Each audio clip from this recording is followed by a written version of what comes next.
आप सुन रहे हैं जागरण पॉडकास्ट का पॉजिटिव किस्सा, जहां हम लेकर आते हैं आपके लिए देश और दुनिया के किसी भी कोने से एक सकारात्मक खबर या पहल की रोज।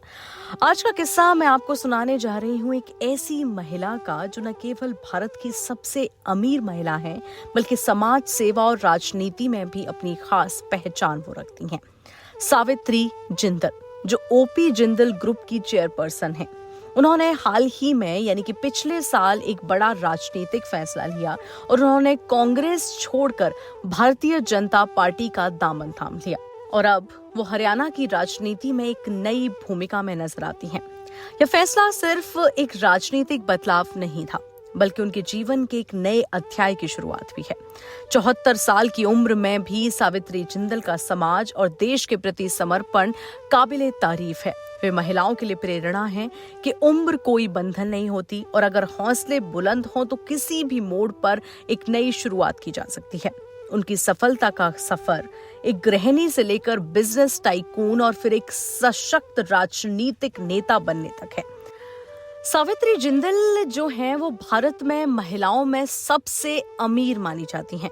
फोर्ब्स के मुताबिक साल 2023 में जिंदल ग्रुप की संपत्ति $29.1 बिलियन आंकी गई थी और इस तरह से सावित्री का नाम देश में सबसे अमीर महिलाओं में सबसे ऊपर आता है। साल 2005 में एक हेलीकॉप्टर हादसे में पूर्व मंत्री ओम प्रकाश जिंदल की मृत्यु हो गई थी, जिसके बाद पत्नी सावित्री जिंदल ने राजनीति में एंट्री की। उस दौरान उन्होंने हरियाणा की हिसार विधानसभा सीट पर हुए उपचुनाव में जीत दर्ज की थी और इसके बाद उन्होंने साल 2009 में फिर एक बार हिसार विधानसभा सीट से जीत हासिल की।